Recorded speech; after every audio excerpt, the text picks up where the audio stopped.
तो ये आपका तीसरा पोर्शन है आपका कम्यूटेटर एंड ब्रश गियर।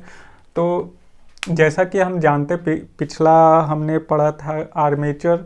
तो आर्मेचर में जो कंडक्टर होते हैं, आर्मेचर कंडक्टर में कौन से सप्लाई अवेलेबल होते हैं, तो वहाँ तक आपका एसी सप्लाई ही मिलते हैं।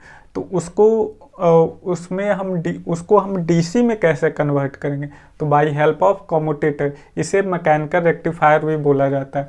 तो AC voltage is produced in the coil rotating in magnetic field. जो कॉइल रोटेट कर रहा है मैग्नेटिक फील्ड में जो कॉइल रोटेट कर रहा है उसमें कौन सा एसी वोल्टेज प्रोड्यूस होता है। और to obtaining DC in external circuit a commutator is needed. एक कम्यूटेटर की आवश्यकता होती है। तो वो कम्यूटेटर, तो यहाँ पे आप नोट डाउन भी कर सकते हो कि commutator is also called a mechanical rectifier. तो रेक्टिफायर का काम क्या होता है, एसी को डीसी में कन्वर्ट करना।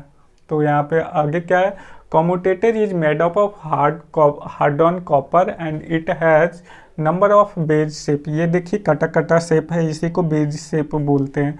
तो ये हार्ड ऑन कॉपर का बना होता है। Commutator segment is connected to end of the armature coil. तो देखो क्या होता है कि जो आर्मेचर कॉइल होते हैं ना, उसके जो एंड होते हैं वो कहाँ पे कनेक्ट होते हैं, ये जो सेगमेंट बने हुए हैं इससे हर एक सेगमेंट से एक कॉइल जुड़ा हुआ होता है, उसका एंड कॉइल का एंड जुड़ा हुआ होता है। ठीक है, अगला है current is collected from the armature winding bye means of 2 और मोर कार्बन ब्रशेज। हमने ये देखिए ब्रशेज लगाया, ये कार्बन ब्रशेज होते हैं। अब ये कार्बन का ब्रश ही क्यों यूज करते हैं, वो इम्प्रूवमेंट ऑफ कम्यूटेशन प्रोसेस में पढ़ेंगे कि कार्बन ब्रश हम क्यों लगाते हैं। कार्बन ब्रश की हेल्प से अभी हम ये जान लें, कार्बन ब्रश की हेल्प से हम क्या करते हैं, जो डीसी हमारा जो आउटपुट होता है वो आउटपुट को हम कलेक्ट करते हैं, करंट को कलेक्ट करते हैं। ठीक है, each brushes is supported in metal box called a brush box और ब्रश होल्डर। जो यहाँ पे ब्रशेज लगे होते हैं वो किस मेटल बॉक्स के या ब्रश बॉक्स से क्या रहते हैं, सपोर्टेड रहते हैं, ब्रश बॉक्स में सपोर्टेड रहते हैं ताकि ब्रश इधर उधर ना हो। ब्रश हमेशा एमएनए पे होता है। एमएनए क्या होता है, मैग्नेटिक नेचुरल एक्सिस। वहाँ पे ही ब्रश को हमेशा लगाया जाता है ताकि कम से कम स्पार्किंग हो सके। अब ये हम टॉपिक कहाँ पढ़ेंगे, आर्मेचर रिएक्शन में पढ़ेंगे कि हम ब्रश को हमेशा एमएनए पे ही क्यों लगाते हैं, जीएनए पे क्यों नहीं लगाते। जीएनए क्या होता है, ज्योमेट्रिकल नेचुरल एक्सिस होता है। ठीक है, तो ये आपका कम्यूटेटर एंड ब्रश गियर का पोर्शन ख़त्म हो गया। अब इसके आगे हम डिस्कस करेंगे टाइप्स के बारे में। जैसे आपका कौन कौन सा, separately excited motor, separately excited DC machine, shunt machine, series machine, compound machine, ये सभी के बारे में हम डिस्कस करेंगे। यहाँ पे कंस्ट्रक्शन का पोर्शन आपका ख़त्म हो गया। ठीक है,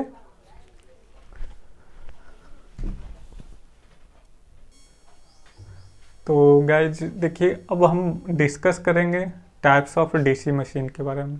ये टाइप्स कितने टाइप के होते हैं, तो by according to excitation DC machine 2 तरह के होते हैं। एक होता है सेपरेटली एक्साइटेड, दूसरा सेल्फ एक्साइटेड।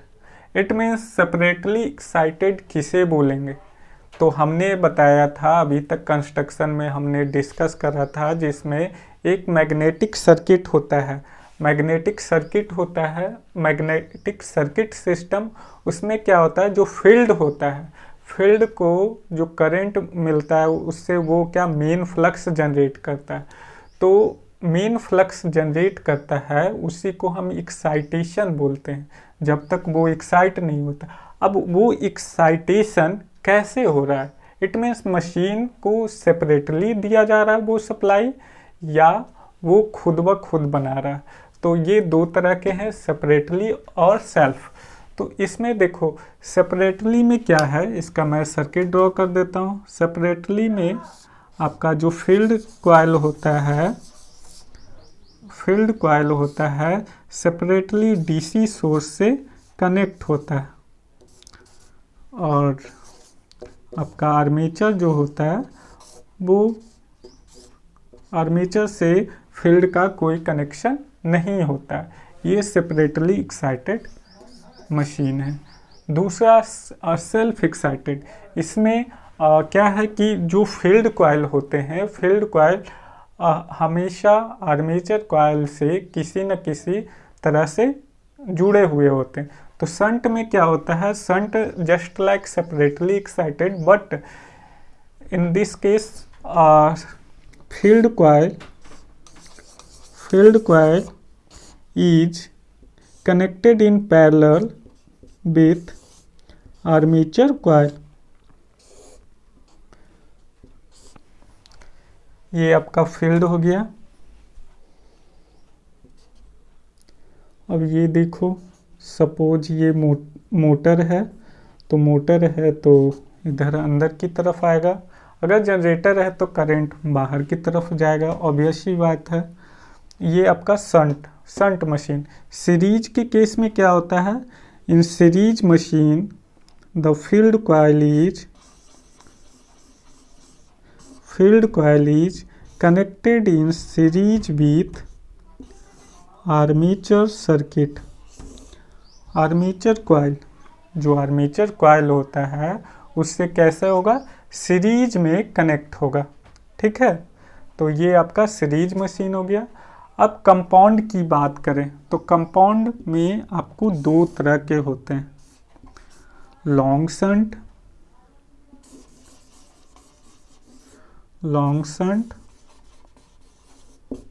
Short shunt.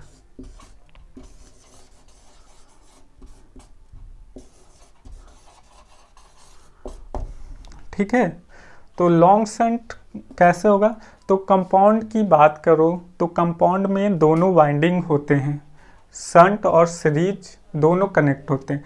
लेकिन कैसे कनेक्ट होते हैं, बात करूँ अगर लॉन्ग शंट की, तो लॉन्ग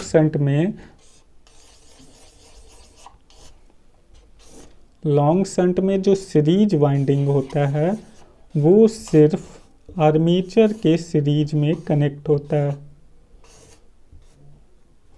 ये आपका आर्मेचर हो गया, ये हो गया लॉन्ग शंट। शॉर्ट शंट में क्या होता है कि ये हो गया आपका फील्ड हो गया, ये आपका आर्मेचर हो गया,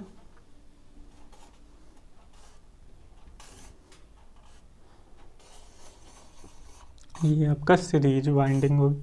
तो इस तरह से कनेक्ट होता है।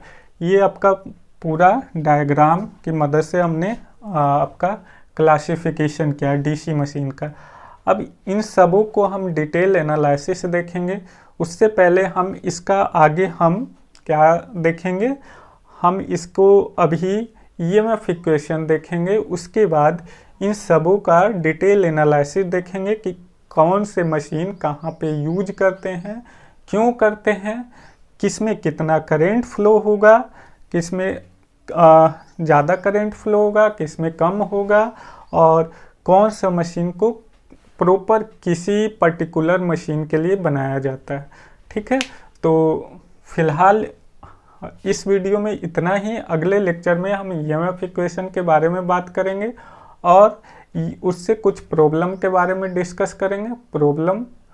उसके बाद आपका जो टॉपिक है इम्प्रूवमेंट ऑफ कम्यूटेशन प्रोसेस, उसको डिस्कस करेंगे और इन सब का थोड़ा सा डिटेल एनालिसिस देखेंगे। Thank you.